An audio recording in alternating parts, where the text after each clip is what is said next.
Нажали сейчас. Я сейчас изменю место для дыши. Я не важна, сейчас ставим голос. Нет, плачь на брат. Видишь, я.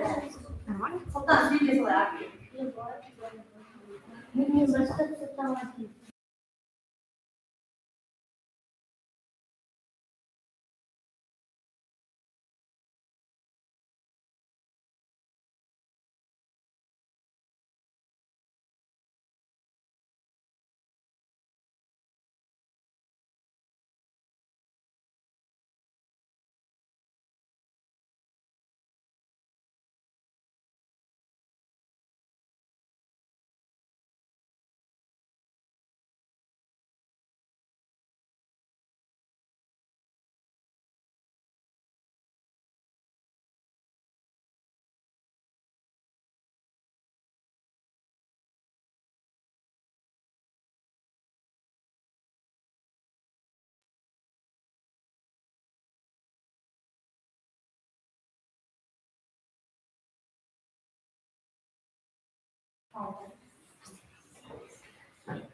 Сәлеметсіздер ме балалар? Бізде қазір әдебиет оқу пәніне ерекше сабақ өткізгелі тұрмыз. Сабаққа дайын екенімізді көрсетейік балалар. Ал балалар бастайық.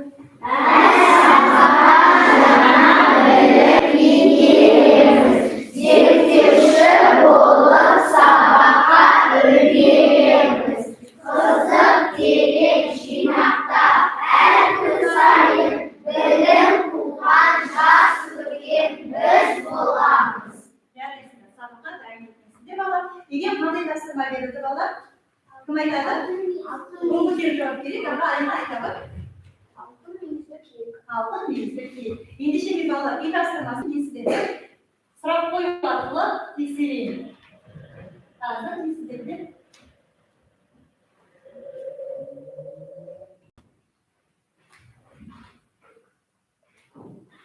Қазір олар қаралған алтын мүйізді киік.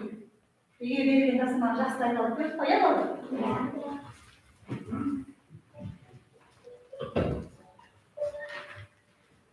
Қарай қалады, бірінші сұраққа жауап берейік. Алды. Бұйғыр берген айдаһармен қалай айқасты балалар? Кім айтады балалар? Келе ғой, інжу келе ғой тез-тез. Жауап бере ғой. Бұлдырбеген қаһарланып семсерді, беліне көлденең ұстап, күштірекпен тартып айдаһарға қарай жүреді. Сұрапыл боран оны шырып отырып айдаһардың алдына бір-ақ апарады. Өткір семсерден айдаһарды қимылдауға шамасы келмей қалады. Алай келе соққан боранда тоқтайды. Жарайсың балалар. Өте жақсы. Келесі балалар мына сұраққа жауап береміз енді. Терең сайда не мекендейді? Қане балалар. Келе ғой, бәрі келе ғой. Терең сайда не мекендейді?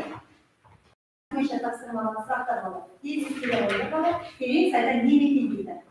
Қалыңызға жақын жерде терең сай бар. 20 жыл болды. Сонда бір айдаһар мекендейді. Өте жақсы. Отыра ғой балалар. Тамаша. Енді келесі балалар. Үшінші сұраққа жауап береміз. Бұлдыр менен шалдың өтінішін қабыл алды ма? Кім айтады балалар? Ләйла келе ғой. Бұлдыр менен шалдың өтінішін қабыл алды ма? Алтын мүйізді шалға ілеседі. Олар жер үсті мен жер астын жалғастыратын үңгірденудің қасына барады. Өте жақсы. Тамаша. Жарайсың балалар, отыра ғой. Келесі балалар, төртінші сұраққа жауап береміз.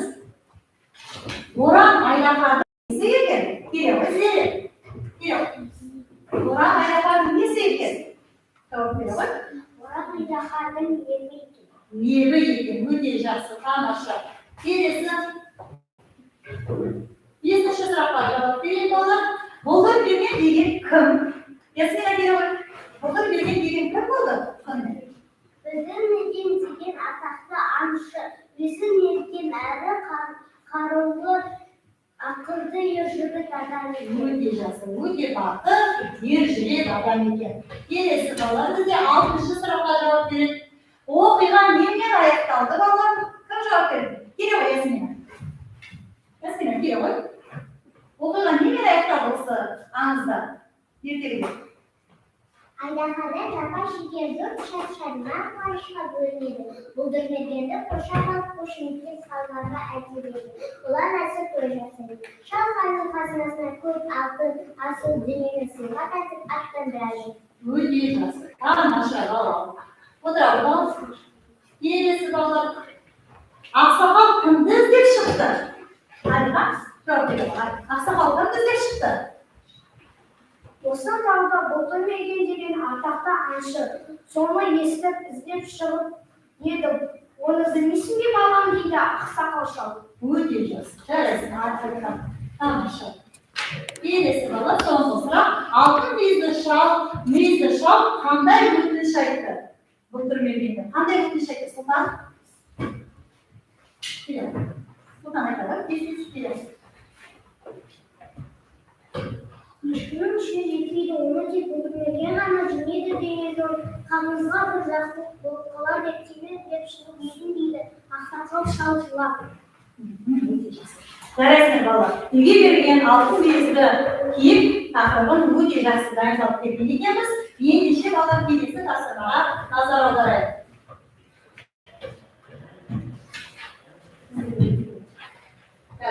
Мына видеоға, бейнебаянға назар аударып қарайық балалар. Содан кейін осы бейнебаянда не бейнеленген соны түсінеміз.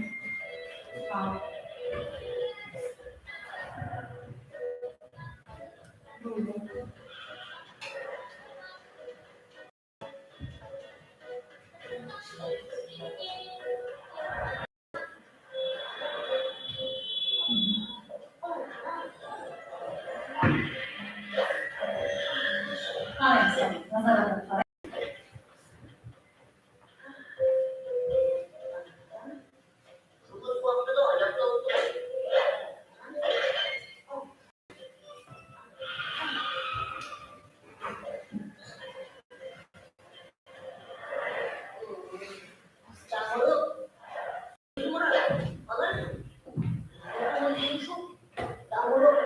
Бүгінгі жарысқа қатысқан едім. Кешірішім тез шығып қалды. Көліктердің соңынан келдім. Ешқандай етпей, Зымыран. Бұл сенің қатысып жатқан алғашқы жарысың емес қой. Жеңістер әлі алда. Ежегішіңді бересің бе сағылып? Әрине, Зымыран. Столда сен тоқпа. Жер.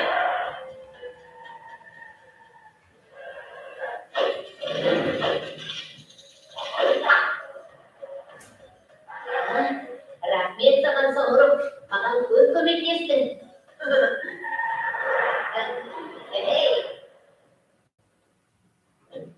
Өте жақсы балалар. Осы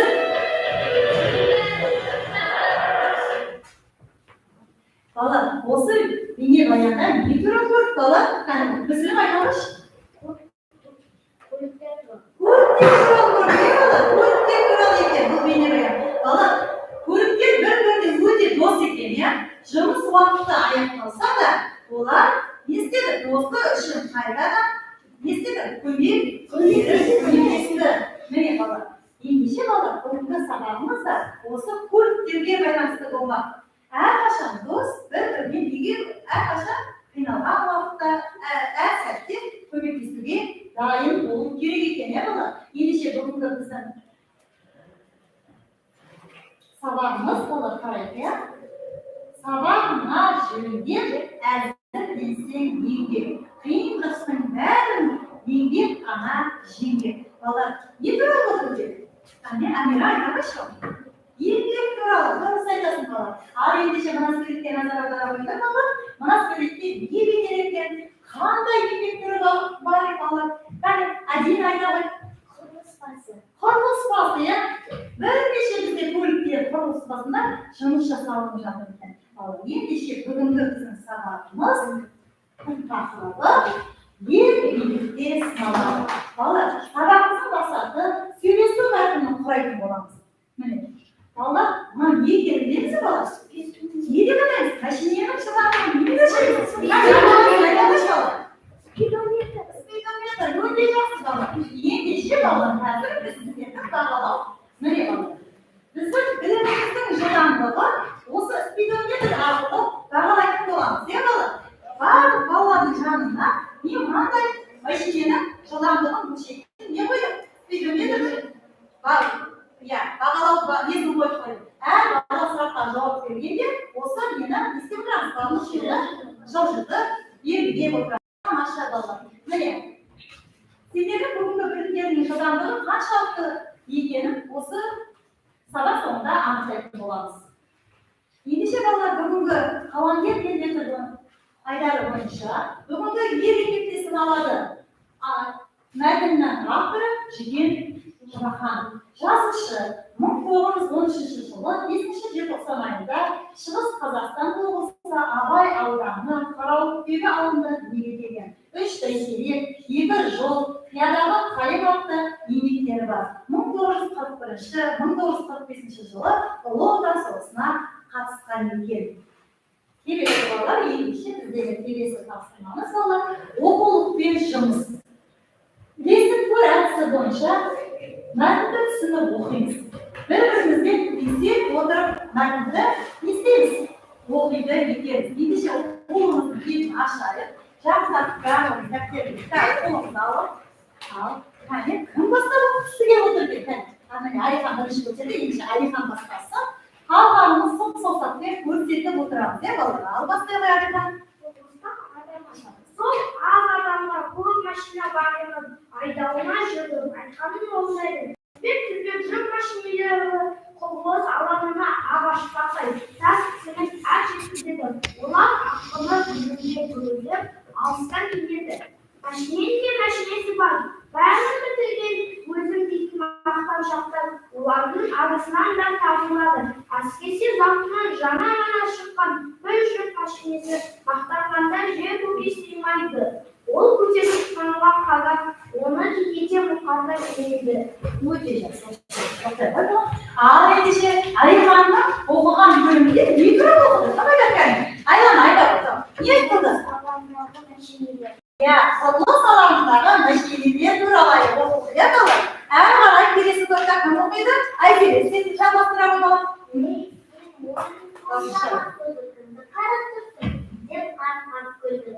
Мойынды қанша созғанымен біз барып келіп жүрген алысқа бәрібір көзі жетпейді.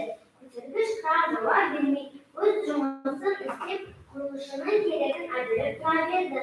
Моторы көрінді, қосақталар, әлденшемен бөренелермен ағаштарды аспанға көтерді. Өте жақсы, тамаша, осы жерде оқиды. Ал енді осы жерде Айзере бөлімді қандай не деп айтуға болады? Мақтаншақ жүк машинесі. Мақтаншақ жүк машинесі. Мақтанып тұрған жүк машинесі туралы. Әрі қарай мәтінді кім жалғастырғысы келіп отыр? Елана, сен жалғастыра ғой, баға сен бергені. Мен бөлінсем жүргенмен алысқа барамын. Ал сен қанша бөлінсең де бір орнына ұзамай бойыңды созып тұра береді екенсің. Әркімнің өз өнері. Біреу күшті, біреу жүйді, біреу өнеді, біреу жүрек істейді, біреу тұрып істейді, деді көтергішті. Сен сонда күшті біреу жатамысың? Кім айтқан? Кім олмай тұрғызай? Несін айтам? Күшсінен күшті көрсетіп. Тоқтай қойшеді. Ал, балалар, Елана оқыған бөлімде не туралы айтылды? Жанымыздан айта қойшы. Көтергіш кран мен жүк машинесінің әңгімесі өте тамаша. Жарайсың. Әрі қарай маған кім жалғастырғысы келіп отыр? Айлана, сен жалғастыра. Аспанда түйілген бұл шашын тіс ауа сол көк Hatta neyse şovun varnadı. Kurulus manu vaysam batmak bulup gitti. Erkek baktanca maşiniye uyumaktağı batmakla batıp kaldı. Kança vücut dişiyle şfağı vaysazlar geçidiye batkan üstüne batar düştü. Başka bir yoldaş maşinesi gelip onu arkamaya tartıp çıkarmak buldu. Bırak bunu şokudan çıkara almadı. Жарайсың. Аны жақсы оқу, иә? Ал Айлананың оқыған жерінде, қандай бөлімде ол қандай не туралы оқыды? Не деп айтамыз? Қандай ат қояды мәтінге? Қалай? Амин айта қойшы, не деп айтамыз? Жүк мәшинесінің батпаққа батуы. Өте жақсы, тамаша. Әрі қарай жалғастырып, кім жалғастырасың ба? Жалғастырып. Сол сәтте құрылыс бастығының әмір етілген көтеріліс шығармақ кезек келді. Бірақ қызыл мойыннан бора келіп шоққада тұрған машинені шындырмен асып үстімен борап байлаттырды. Содан кейін абайсыз құлаған баланы құлағынан көтергенде машинені жоғары көтеріп әкетті. Дөңес жерге шығарып қойды да мақтапша тәшінген. Балақай бұдан былай мақтапқа бәріміз мақтауға әркім өз өнері өз орны бар. Бәрімізде құрылысының тек көбесі еді. Кереметті сынаулар деген сөз осындай іс нәтижесінде айтылған екен. Өте жақсы. Ал сымбаттың оқуға соңғы бөлімде не туралы Аян айта қойшы. Айта, Аян. Әркімнің өз өнері өз міндеті бар. Иә, әркімнің өз өнері өз міндеті бар. Осы мәтінді біз 5 бөлімге бөлдік. Ілесіп оқып көрдік, иә бала? Екінші бала осы мәтіндегі план белгілерді анықтайтын боламыз. Ендеше қазір несіндерге мәтінге тән белгілерді анықтайық. Бала, осы бүгінгі оқып жатқан тақырыбы кім айтады? Тақырыбы шықпаған болды. Амира айтады. Ер еңбекте сыналады. Кәдімгі ғой бала, тақырыбы керек. Амира, ер еңбекте сыналады. Балалар, қарап отырамыз.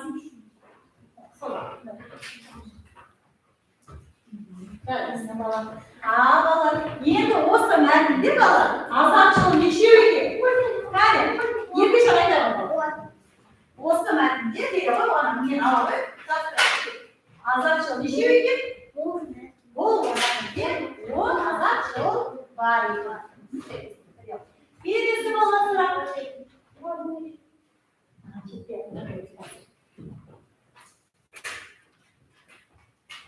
Келесі балалар бізде осы бүгінгі оқиғамызда тірек сөз қандай екен? Тірек сөз қандай балалар? Шықпаған балалар. Шықпаған балалар. Ерке бар. Қандай сөз? Құрылыс. Өте жақсы. Бар, сен қоймасын да ол. Келесі балалар осы мәтіндегі бүгінгі өткен мәтіндегі негізгі ой. Кім айтады балалар? Негізгі ой қандай? Мәселен айта қойшы. Күшіңе сенме, ісіңе сен. Күшіңе сенме, ісіңе сен.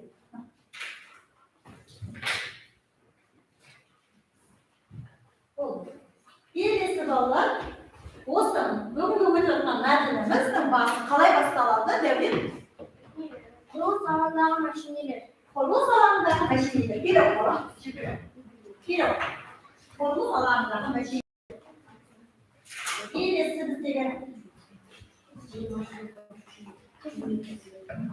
Бас осылай бастады. Негізгі ойға негізгі ой кім айтады балалар? Негізгі ой Әдина айтады. Еңбекте сыналады. Ер еңбекте сыналады. Келіп балалар. Келіп. Нағашы балалар. Келесі балалар. Соңғы бөлімде бізде не туралы қалай айтады осы мәтін? Бүгінгі мәтін қалай айтады? Ер еңбекте сыналады деп соңғы бөлімде. Балалар мен соны мәтінге тән белгілер не болады екен балалар? Тақырыбы, азатшыл, тірек сөз, негізгі ой, басы, негізгі ой.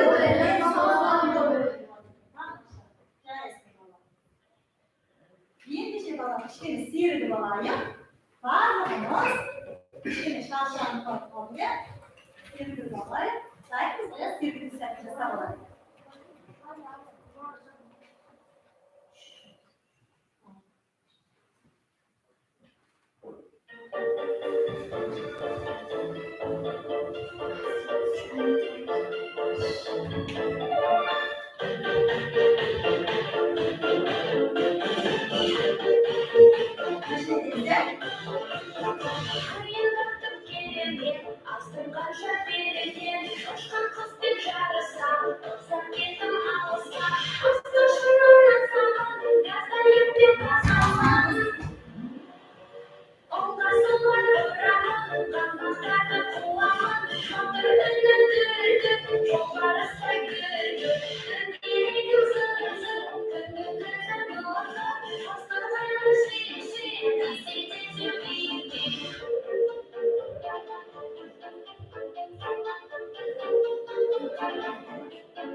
Жақсы серігіп алды, иә? Өте жақсы серігіп алды, ем алып алды. Енді балалар топтық жұмыс жасаймыз балалар. Бірінші топ міне көтергіш кран тобы. Бұл құрастырмасы балалар. Бүгінгі мәтін бойынша режиссер ойынын ойнайды. Бүгінгі мәтіндегі кейіпкерлер арқылы рөлге бөліп ойын қойып береді. Екінші топ бірге ойлаймыз.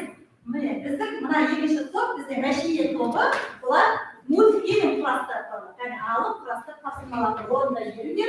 Келесі үшінші топ бізде балалар үй диаграммасын жасаймыз. Үшінші топ диаграммасын бойынша жұмыс жасаймыз балалар. Міне қағаздарымызды алдына алып, бірінші топты дайындап, жазамыз, мұндағы жақында жазамыз. Алдында бір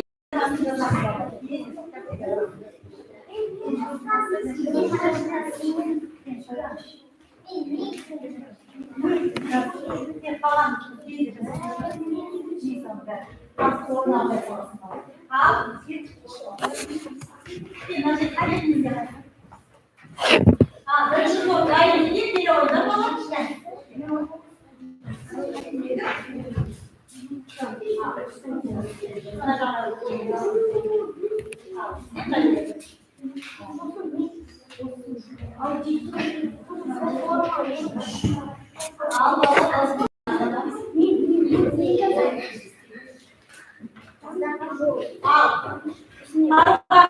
тыныштық сақтаймыз, балалар әрқайсымыз өз тобымызда жұмыс жасаймыз.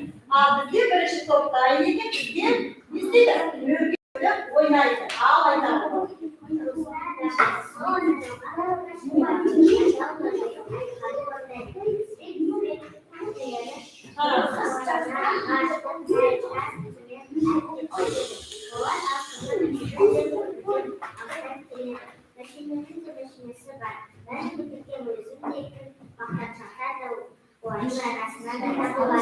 Әсіресе зауыттан жаңа ғана шыққан бір жүк машинасы мақтаған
Балақай, бұдан былай айтқанда, әркімнің өз үйі, өз орны бар.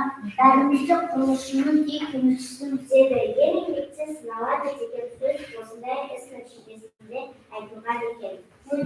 Жарайды, тамаша. Бірінші топтың балалары өте жақсы біреуге бөліп ойнады. Ал енді екінші топтың балаларына қарайық, иә?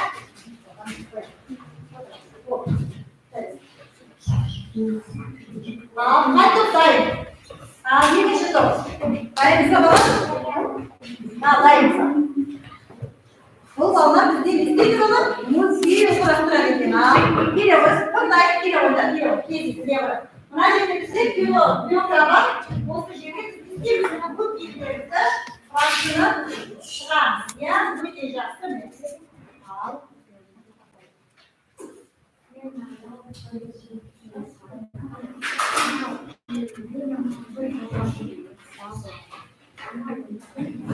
Аға, ота түсіндіреміз, ясмина. Не ергенімізді түсіндіреміз. Так, берем. Келесі, ең соңында сен қояды.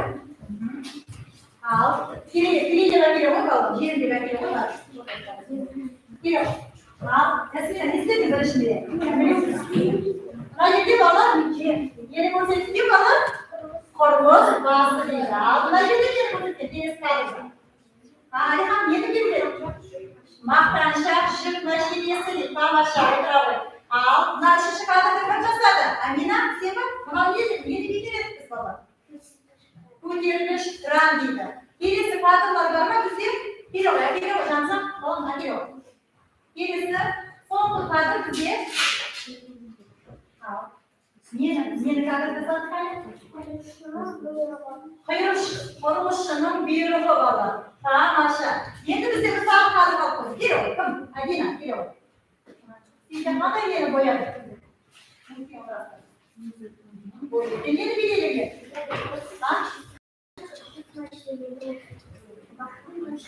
Дұрыс. Балалар, міне, тамаша екінші топ, мәшине тобы өте жақсы жұмыс жасаған екен. Балалар, біріншіден нені бейнелепті, балалар? Нені бейнелеп көріп тұрмыз, балалар? Басы. Мына жерде не бейнелеге балалар? Жоқ, басы.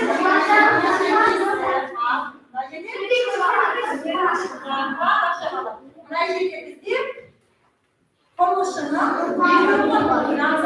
бейнелепті. Мына жерде әден айтады, жүк мәшинесінде арқаға артылы, жүк көтергіш кран, оны көтеріп шығарып жатыр. Өте жақсы, тамаша балалар. Бәріміз 10 балалар өздеріңізге балды қайтып қойып отырамыз. Тамаша. Келесі біздегі топ, үшінші топ, жүк мәшинесі тобы. Келе ойындар, қайты дайын балалар. Ал, келе ойындар балалар. Мына жерге де барамыз. Көмектесіп естіге. Кім айтады? Басы қалайыз.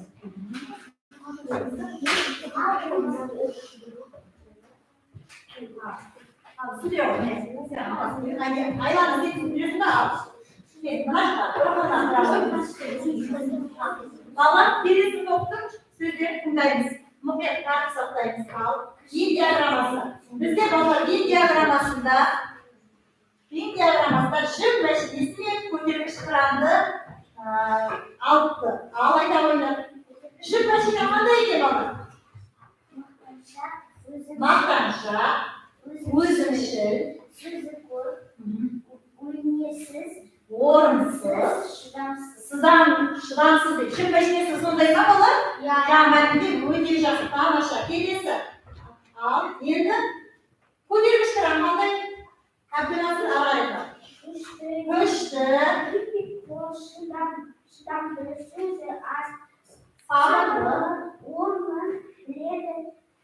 Hayırlı falan. Bana biz beni bayanda koyduk ya.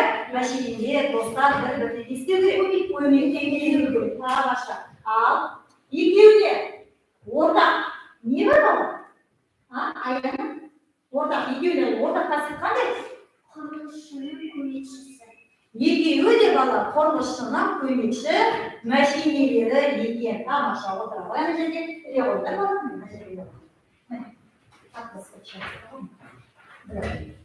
Al ballar, енді бұл балlar бізді үшінші топтың балалары да өте өте тамаша жұмыс жасаған екен. Тамаша. Кәне, барысына қойып. Төртінші топтың балалары, кәне, төртінші топтың балалары рақ стратегиясы бойынша кәне түсіндіреді. Бел, ясминамен түсіндіре ма? Қайда? Нәжір бел. Суреттерді ала келді қазір. Ал, кәне, түсіндіре ғой. Ал, кәне, айтады. Бұл жерде не көрсетілген? Көрсетілген. Біреуін бұл жерде не? Кран. Жүк үрелде бұл жерде жүк мәшинесімен кран туралы екен. Ал бұл жердегі аудитория машинелер туралы аудиторияда. Дұрыс. Форма қандай? Дұрыс болды. Ақыл айту, кеңес беру. Дұрыс. Тақырыбы қандай болды? Тамаша. Жарысында балалар отырады. Біреуінде қасым балаларды. Ал, және де бұл балалар бізде мынандай сұрақ болған. Ал, сендерде қандай тақырыпқа қойсаңдар балалар? Мына жерде, сен сөзің. Ал, сен қандай тақырып? Енді бізде балалар, мынандай тақырыпқа болған, біздегі өтпен құрастырғаннан кейін өздері қандай кадрларды қосар еді деген сұрақ болған балалар. Ал, қандай кадрды қосамыз? Бұл жерде мәшинелер ұйымшылдықпен жұмыстарын істеп жатыр. Егер құрылысшылар ұйымшылдықпен жұмыстар жасаса, олардың жұмыстары ешқашан Дұрыс айтады, өте жақсы. Егер де ұйымшылдықпен, ауызбіршілікпен жұмыс жасалса, ешқандай құрылыс басында жұмыс істемес еді. Тоқтамас еді. Ал сенің жұмысың қандай қосасың? Егер құрылысшылар үздіксіз жұмыс жасаса, жұмыс тез аяқталады. Егер де құрылыс басындағы көліктер ешқандай ақаусыз жұмыс жасаса, біздің құрылысымыз тез аяқталар еді. Тамаша балалар. Міне, төртінші топтың балалар да өте жоғары деңгейде тапсырмаларды орындап шықты. Міне, мына жерге қойып. Сыныпты болды ғой балалар, жарайсыңдар балалар. Барлығымыз өзіміз бір ұпай балдан қандай бала тапсырманы орындады, ұпайды қосып отырамыз өзімізге бағалы. Ендеше келесі тапсырма балалар. Дәптерімізді ашамыз, барлығымыз сөздік жұмысын жазамыз. Бүгінгі сөзді жазып, тақырыпты жазып, тапсырманы орындаймыз, сөздік жұмысын орындаймыз. Балалар, енді бір рет назар аударып бәрін бері қарап жіберейік. Осы бүгінгі мәтінде алғылық деген сөз болды, балалар? Алғылық деген балалар, ұмтылу деген мағынаны білдіреді балалар. Ал бұлжылдеп деген сөз балалар бізде машинаның қиналған дыбысы. Кекетіп, мұқаға мүлу, күлкі қылу деген сөз. Ал ойбақ ол балалар шыңқыр. Елшеден баққан деген сөз балалар, баққақа, бақу деген мағынаны білдіреді. Ендеше бүгінгі дәптерімізді ашып, желтоқсанның 22-сі ер еңбекте сыналады деп тақырыпты жазып, тақтадағы сөздікті жазып алайық балалар.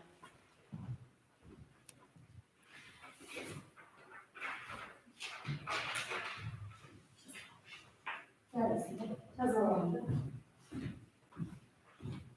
Бәрімізді бағалап.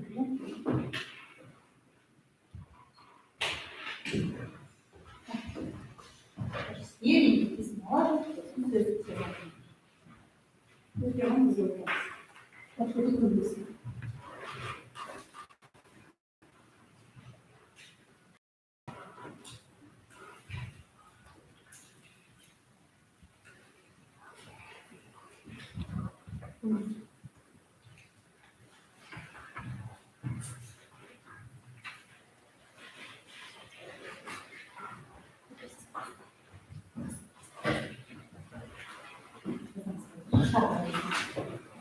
Al konu yazalım.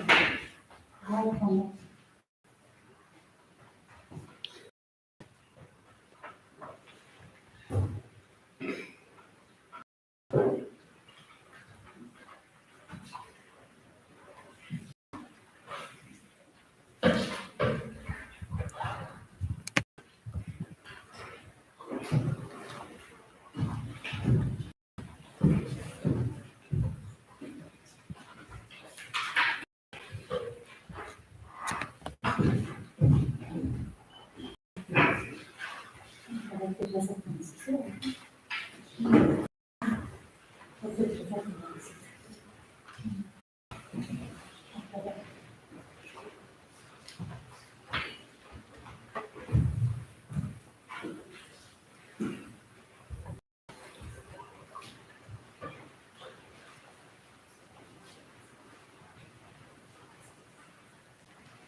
Kalan sapı koyuyoruz.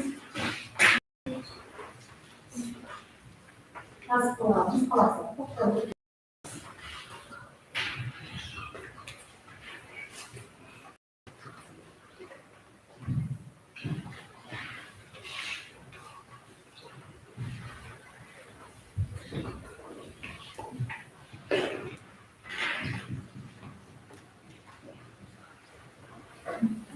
Koyalım. Üçüncü tur, dördüncü tur. Okuyalım. Evet. Bir dişi kalan sağımızda koyup noktaya taklarız. Sınıf olmaya böyle olsa sözlerde bir şarkı anlamasın. Birisi bağlar aslında.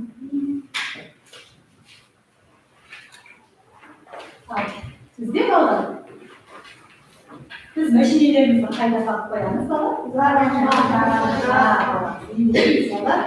Garajlar, bugünkü kөліктерімізді арқасы koyayım. Ne? Al. Қазір мен бірінші гараждан бастап гаражды тапсырмаларды сіздерге. Ал ол үшін гаражды тапсырманы орындағанда ғана гараждың есігі ашылады. Түсіндіңдер ме балалар? Ал. Қарайсыз, назарында қарайсыз, гаражда қандай сұрақтар бар екен? Sağlıklı қандай? Ер асайды ма?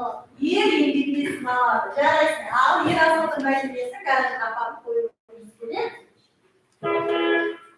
Міне, тамам. Ер асыл жақсы. Келесі балалар, келесі гаражды ашамыз.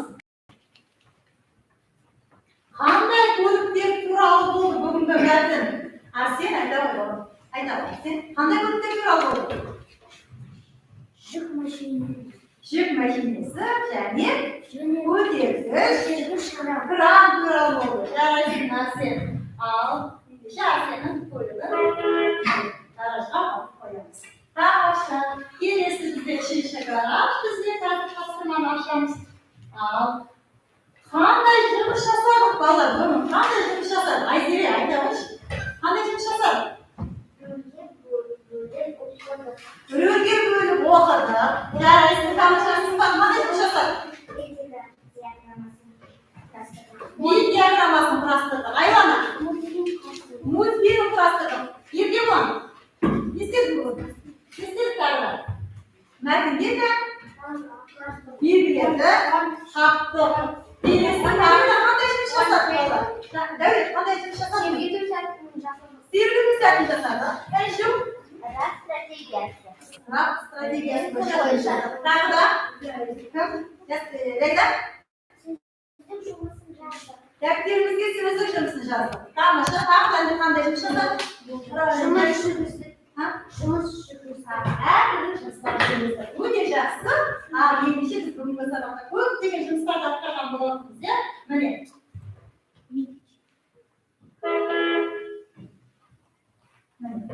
Жарайсыңдар. Келесі бізде балалар төртінші.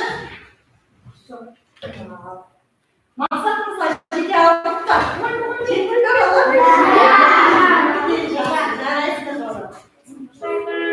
Міне. Келесі бізде. Неліктен ер еңбекте сыналады деп тақырып алынды, иә? Неліктен ер еңбекте сыналады? Келіншім айта қойшы. Неліктен мына жерге деп айта қойшы. Неге бізде бүгін осы жерде? Бұл мәтінде еңбекте сынады деген мәтінде еңбек туралы. Және біз бұл жерде не көргенбіз? Бейнебаян көреміз. Еңбек арқылы барлық қиыншылықтан не істеуге болады екен? Ету арқылы жетістікке болады. Жарайсың. Келесі бізде сұрақ балалар. Көңіл күйлері қандай балалар? Жақсы. Жарайсыңдар балалар. Көңіл көкелерimiz өте жақсы екен. Ендеше бала келесі тапсырмамыз біздің. Міне, бағана біз балаға айтқан болатынбыз. Бағалауды біз бала спидометр арқылы бағалайтын болу керек. Бағана біз айтқан болатынбыз. Білімімізді жылдамдығын бағалаймыз. Ал кәне бізде балалар 10-нан 30-ға дейін ұпай алған балалар бар екен. Кімдер 10-нан 30-ға дейін ұпай алған? Бізде Жанзақ 10-нан 30-ға дейін ұпай алған. Тағы да кімдер 10-нан 30-ға дейін ұпай алды? Келесі Айсұлу, Арсен, Адина, Жанарыс. Ал ендеше қараңдаршы балалар. Бұл балалар бізде газды басып, әлі де істеу керек балалар. Жұмыс жасауымыз керек. Бізде әлі де тапсырмамыз бар. Дайындалу керек, дайындықты күшейтуіміз керек балалар. Ендеше балалар бізде 40-тан 80-ге дейінгі, 70-ге дейінгі алған балалар қойып керек шығады. 70 бал алғанда, зересі 80 қой балалар. Айзерге, 80 алған балалар, 70 алған балалар, 40 пен 70-дің арасындағы балалар алған балалар. Еркебұлан, Амира, Адина, Абихан, Ясмина ал балалар. Бұл балалардың бағасын қазір қараймыз. Қараймыз балалар. Жақсы, әлі де жылдамдық жетпейтінсіңдер. Балалар, тағы да әрі қарай жылдамдықты істеуіміз керек. Күшейтуіміз керек. Енді бізде арасындағы балалар Ләйла, Ясмина, Ерасыл, Мүсілім, Абдымансыр, Айлана, Айзерелер, балалар. Ал бұл балалардың бағасы кәне қараймыз балалар. Қараймыз балалар.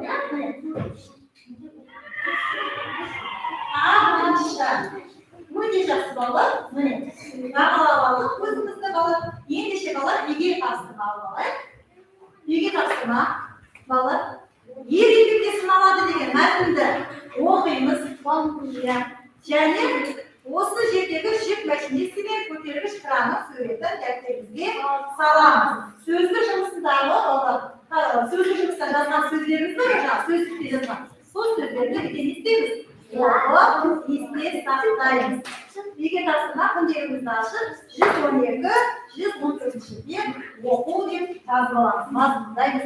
Рөлге бөліп оқимыз. Өте жақсы тамаша. Жарайсыздар балалар, тапсырмасын жазып белгілеп аламыз. Жақсы, сау болыңыздар. Жақсы, сау болыңыздар.